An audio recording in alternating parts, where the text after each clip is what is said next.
saya tuh didiagnosa depresi karena karena SCFI kayak gitu, punya trust issue juga. Dan sekarang udah jalan 3 bulan.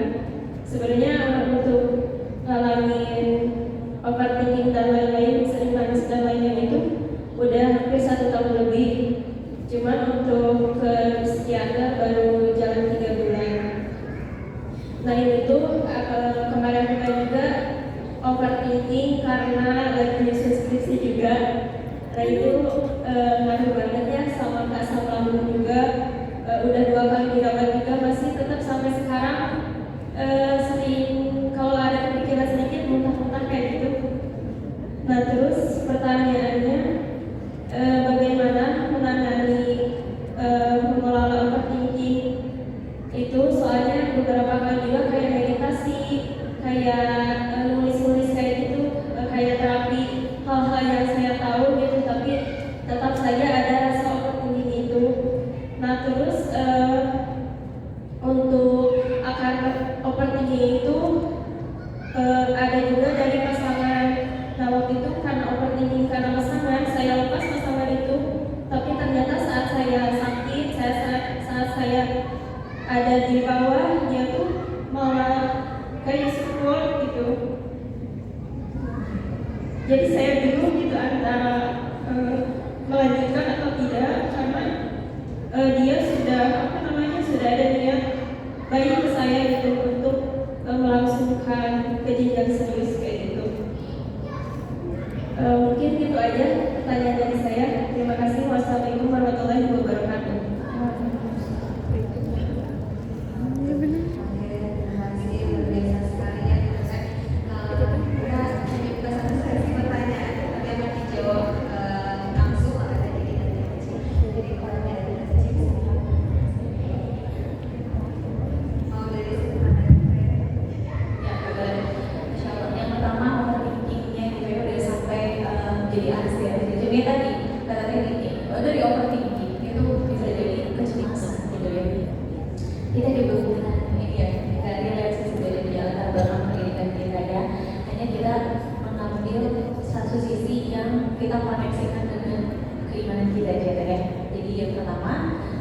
Kenapa bisa jadi overthinking? Mungkin tadi ya karena ada oversharing, terlalu sering overstimulus, oversharing gitu. Kita terlalu banyak sharing sama orang, kita banyak pendapat orang juga liar gitu kan dengan masalahnya, akhirnya kita juga jadi keikutan pusing gitu.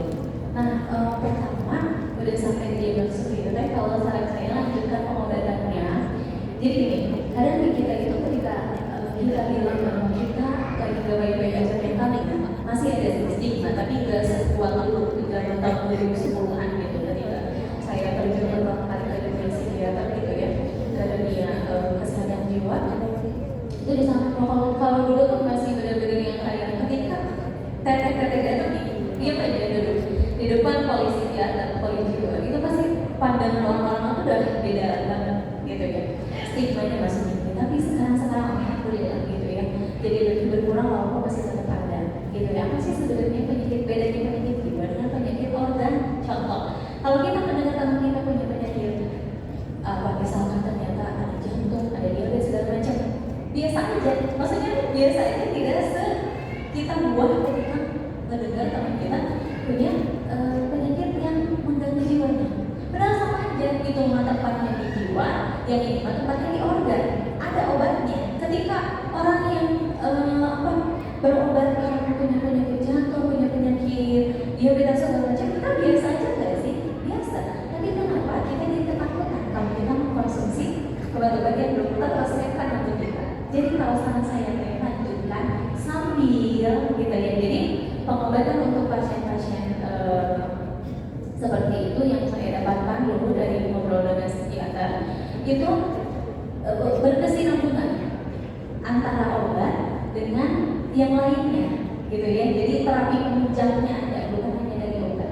Sehingga dengan terapi penunjang itu dosisnya bisa dikecilkan, dosisnya bisa turun. Jadi saran saya tetap jalan aja sampai teteh juga mencari. Artinya ketika teteh berobat ke psikiater bukan berarti iman teteh lemah, bukan Bukan berarti iman kita nggak kuat, bukan. Ya tadi yang teteh datang ke psikiater adalah bentuk ikhtiar untuk memperbaiki diri lebih baik lagi. Karena pasti kecemasan itu bikin kita nggak bisa tidur, bikin kita jadi tadi asam lambungnya naik terus gitu ya. Maka yang kita kan adalah bagaimana kita tidak terlalu overthinking tadi ya, salah satunya dengan obat-obatan tersebut. Jadi sambil teteh ke kajian, sambil teteh cari profesional yang semakin dekat teteh kepada Allah, sambil teteh juga minum obat itu nggak apa-apa kalau versi saya ya, karena kadang jadinya bener-bener nggak usah minum obat, saya mau berobat ini aja gitu ya, atau saya malah yang berobat ini aja gitu. Ya nggak apa-apa kalau berkesinambungan juga gitu ya. Yang kadang tadi si obat itu fungsinya untuk menenangkan kita dulu, karena ternyata kunci dari menjawab semua kekhawatiran kita itu adalah tenang. Maka ilmu tenang itu mahal dan hanya didapatkan, hanya bisa dilakukan oleh orang-orang yang tadi yakin sama Allah. Maka tadi nggak apa-apa kalau disupport dulu dengan obat agar bisa tenang. Ketika sudah tenang, cari jalan lain gitu ya. Jadi berkesinambungan gitu. Kemudian gimana caranya menekan itu gitu ya, kayak dengan tadi yang tadi disampaikan gitu. Hal apa sih yang bikin teteh senang gitu ya? Kalau kata ini tadi kenapa tadi kita di postingannya kan ngejim ya tadi motion create emotion, motion pergerakan itu create membuat emosi gitu. Teteh kalau lagi insecure, makin murung diri di kamar, makin insecure, makin parah. Lagi punya masalah, aja murung diri di kamar, yang bergerak itu pikiran-pikiran liar gitu. Maka tadi bergerak dengan cara apa kan? Bersama teman, tapi nggak usah sharing dulu gitu. Apa aja dengerin kajian, gitu dengerin atau berteman dengan orang-orang yang soleh gitu ya. Sehingga dari sana kita mudah-mudahan berharap ada wasilah Allah, wasilah pertolongan Allah yang turun dan hadir. Jadi nggak apa-apa ya kalau misalkan kan seperti ini, kita berobat ke dokter. Di dalam hati kita harus kita bentengi, bukan dokter yang menyembuhkan kita, betul? Dokter adalah wasilah Allah untuk membuat kita jadi lebih baik dengan ilmu yang Allah turunkan kepada dokter tersebut. Sama kita pun berobat, bukan karena kita yakin bahwa di sana kita bisa sembuh, tapi ini adalah bentuk ikhtiar kita untuk membuat diri semakin tenang.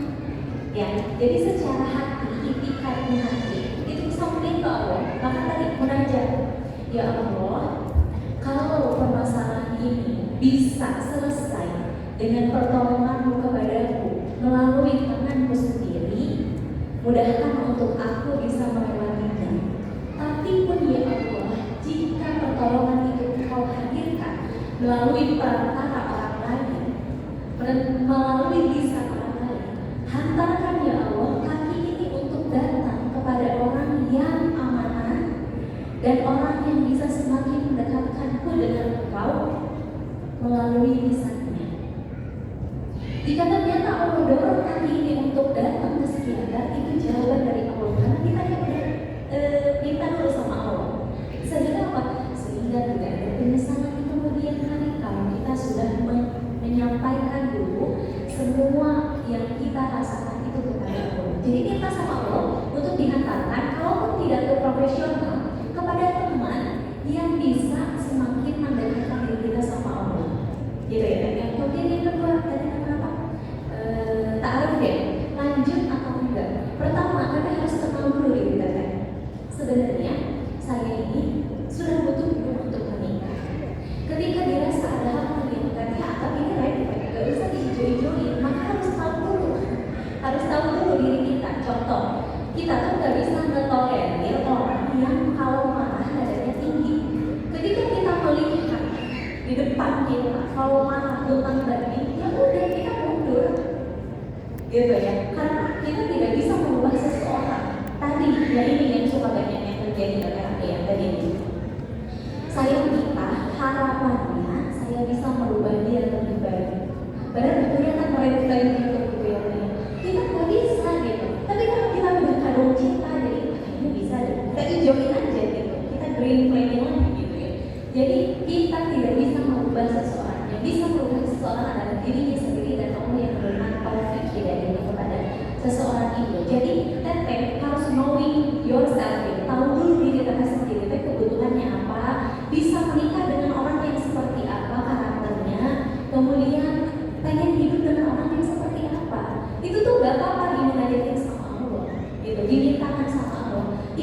mau bersetuju Pak, nggak apa-apa. Toh kita akan mencari teman yang menemani kita seumur hidup. Pernikahan itu kita panjang, nggak kan itu usia 20 tahun misalkan. Hidup sampai usia 60 tahun, berarti 40 tahun itu dihabiskan dengan pasangan kita. Kalau ternyata nggak make sense di awal, berat ngejalaninnya, apalagi nanti punya anak, punya cucu gitu ya, akan lebih berat menjalannya ketika kita tidak mampu menerima itu di awal pernikahan. Itu sebabnya kenapa banyak banget pasangan yang sudah 20 tahun, 25 tahun tapi dia memutuskan untuk berpisah. Ada emosi-emosi yang tersumbat dan ditahan di usia awal pernikahan gitu ya Teh. Jadi tahu dulu kebutuhan Teteh, tahu dulu dan Teteh sebenarnya bisa nggak tolerir dengan karakter pasangan yang seperti itu gitu. Kalau misalkan ternyata dia cuma saya akan menikahi kamu nanti kalau saya udah lulus sekolah, belum tentu juga dia lulus gitu ya. Kalau posting time ini udah tinggalkan aja Teh, minta sama Allah, bekerja sama Allah, diberikan jodoh di waktu yang tepat, di tempat yang tepat dalam kondisi jiwa yang tepat gitu ya Teh ya. Ditanya sama Allah Teh. Masya Allah, udah banyak terjawab oleh Teh Suci. Jadi jawab yang belum terjawab setelah tadi ada yang belum jawab itu yang masalah skripsi, overthinking tentang skripsi. Ini juga pernah dulu dari waktu di masih kuliah, overthinking tentang skripsi, di mana itu kondisinya saat COVID, tidak ada teman yang menemani, nggak ada orang yang bisa sharing, ini sendiri aja. Tapi kemudian ini mengubah yang tadi overthinking menjadi overthinking. Ini melihat orang-orang udah pada wisuda, udah pada sidang, udah beres. Ini gak mau jalan di tempat, karena overthinking itu ibaratnya kita jalan di tempat, gak maju. Kita melihat masa lalu, kemudian kita melihat masa depan yang belum tentu kejadiannya. Jangan hanya memikirkan, tapi juga dilakukan. Ada seseorang di dalam sebuah bukunya kayak ini katakan ada seorang pemuda dan juga kuda. Seorang pemuda bertanya kepada seekor kuda, ini saya tidak bisa melihat jalan ke depan, gimana saya mau mencapai tujuan. Terus sudah bilang, apakah kamu bisa melihat langkah kamu? Oh iya, saya bisa. Maka langkahlah sampai ke tempatnya. So, gak usah terlalu dipikirkan yang ada di depan kita, tapi kita terus melangkah. Jangan hanya dipikirkan itu. Terus kemudian juga orang dalam menghadapi masalah itu bermacam-macam tipenya. Yang pertama ada tipe kayu yang rapuh. Kalau misalnya ada masalah muncul, dia langsung melempem, langsung rapuh, langsung bersedih, berlarut-larut, tidak terima terhadap hal ini, overthinking berlebihan. Jangan sampai kita merasakan seperti itu. Kalau misalnya kita overthinking berlebihan, kita sebenarnya butuh. Kadang kita butuh untuk didengarkan, kadang kita butuh sandaran gitu ya. Dan mungkin tadi kalau misalnya calon pasangan kita tadi udah dipukul bagiannya udah oke, bismillah, alhamdulillah, wala kalau misalnya memang sudah sesuai dengan visi misi dan support untuk dapat menjadi lebih baik di dalam Allah dan juga kesehatan kita, mudah-mudahan dapat menjadi pasangan yang memang terbaik untuk kita. Kita ikhtiarkan, baik kita tapi ikhtiarkan dan juga untuk anak juga. Terus saya juga ada. Terus yang kedua ada tipe orang menghadapi masalah itu seperti rantai besi. Ada masalah memang dia kuat awalnya, tapi kemudian ada lagi masalah betul-betul terus tekan akhirnya rantai besi itu bisa bengkok juga, karena ia tidak terlalu tahan sama beberapa tekanan. Kemudian yang ketiga ada tipe kapas. Kalau misalnya kapas karena tekanan dia memang bisa kembali ke seperti semula, bisa turun lagi. Tapi ada yang jauh lebih baik, yaitu tipe bola pingpong. Kalau semakin kita menekan bola pingpong, kita akan semakin mampu lebih tinggi. Begitu pun masalah yang terjadi kita harus lebih kreatif dari masalah itu, ubah overthinking menjadi sebuah pola thinking. Mudah-mudahan kita bisa mendapatkan solusinya.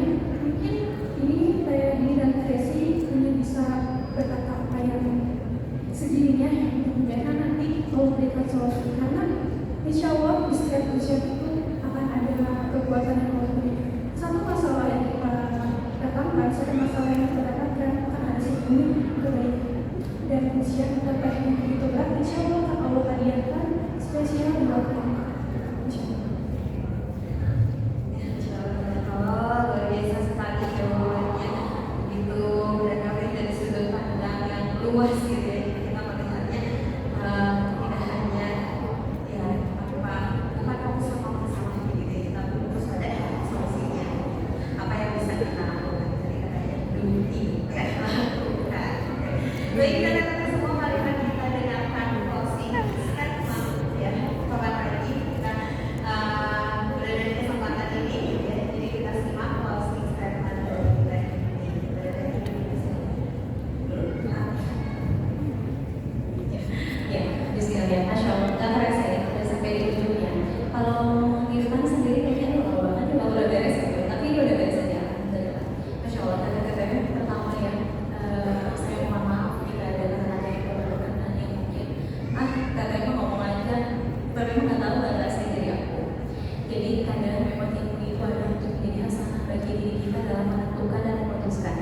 Jadi keputusannya ada kata-kata SMA, apakah terus akan melanjutkan overthinkingnya dengan apa yang sudah Allah berikan, atau memilih berhenti dan kemudian menjadi lebih baik.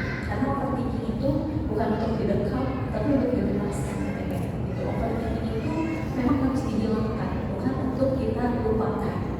Dengan cara seperti apa kita bisa membuat pikiran kita tidak overthinking? Maka tahu betapa kita bisa overthinking. Mulanya itu dari hati yang kering, kemudian akal yang nggak tahu arah mau kemana, yang pada akhirnya membuat jiwa kita merasa cemas, merasa tidak karu-karuan, membuat jiwa kita merasa tidak terima dengan semua yang Allah berjalankan dalam kehidupan kita.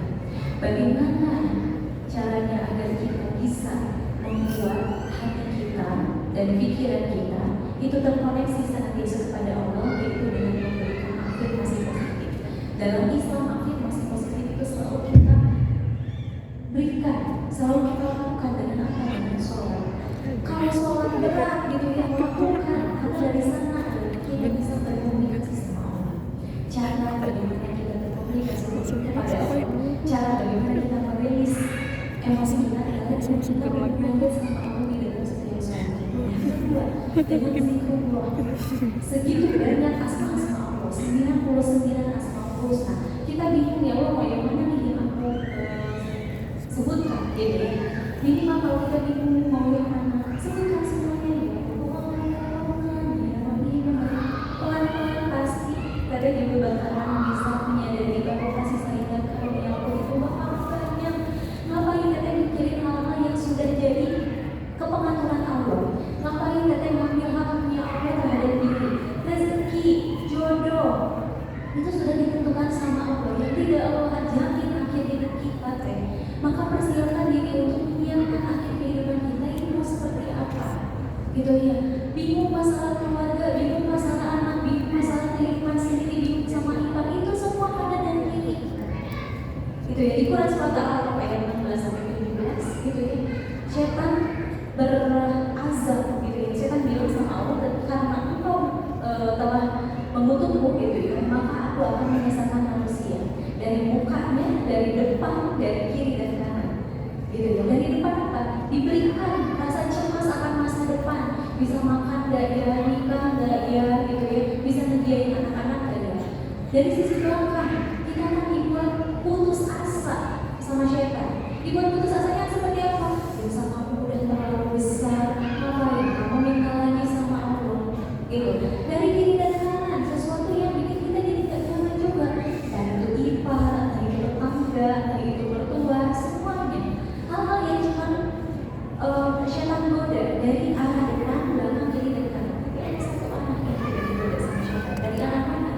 Dari arah atas. Kenapa? Karena itu koneksi antara kita dengan Allah. Kalau dibawa ke keluarga, saat kita mengalami kondisi yang sulit, saat kita mengalami kondisi yang bikin kita cemas, coba ngobrol sama pasangan.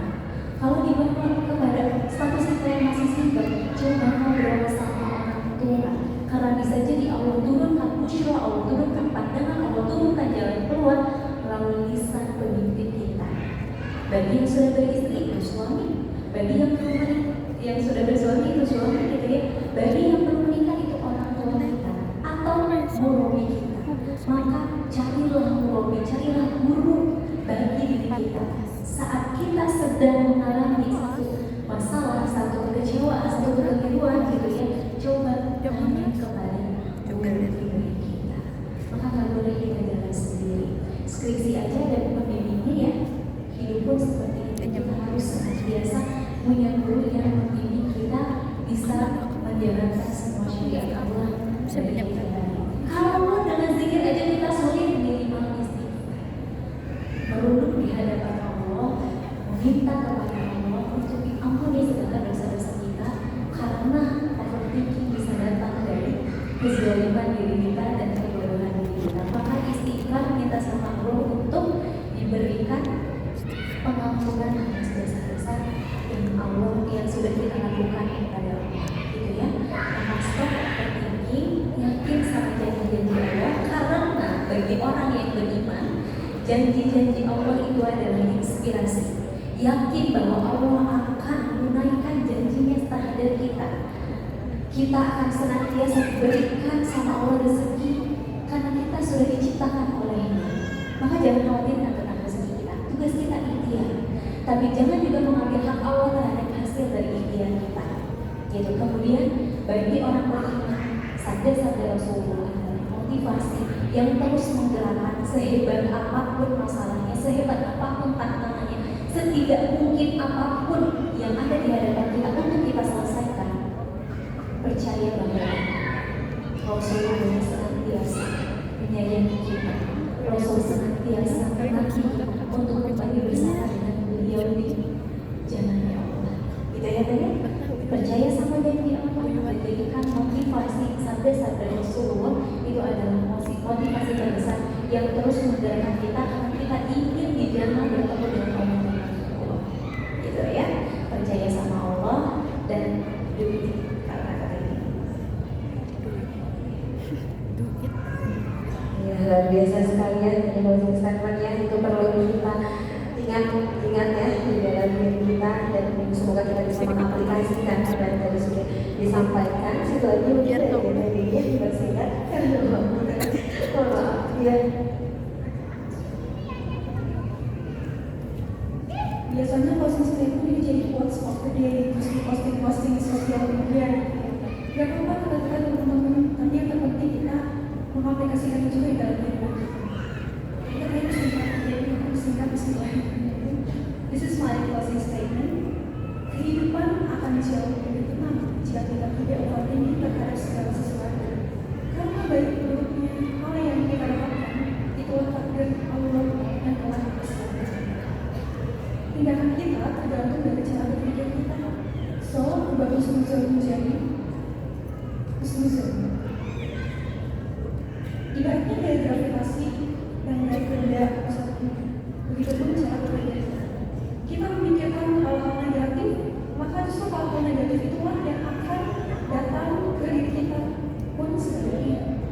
Masalah itu ibarat beban akan terasa makin berat jika kita terus memikirkannya dan menganggap tidak mampu memikul. Maka ubahlah overthinking menjadi sebuah overthinking. Apapun yang terjadi, terjadilah. Mari kita hadapi dengan bismillah dan la haula wa la quwwata illa billah. Kalau biasa sekali, mari kita hadapi bersama ya apapun kondisinya. Baik, tidak terasa kita sudah berada di penghujung acara. Mari kita abadikan momen ini, mohon izin untuk foto bersama dan dari sini menjadi sudah ya di depan aja maksudnya dengan para jemaah. Betul. Sebelum sesi terapi ya, jangan kemana-mana. Karena biasanya nanti kalau fotonya habis terapi dan sebab gimana gitu ya. Jadi kita foto aja.